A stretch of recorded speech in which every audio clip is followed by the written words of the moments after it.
So once you have finished this repeated section 4 times, you will then be at row 52. For row 52, you simply repeat rows 20 and 21 2 more times. So that's these two here. 20 and 21 2 more times. When you've got finished that one, you'll be at row 56. And from row 56 right down to the end of row 82, the pattern is basically the same, except you will be instructed to make treble increases on every other treble row, which will form this lovely neck edge here. So we'll have this beautiful shape working as we work up the shawl.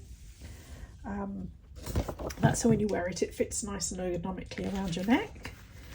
After you've done all of that, I will meet you at row 84 and I shall talk you through the next steps. So good luck with your crochet, and I'll see you at row 84.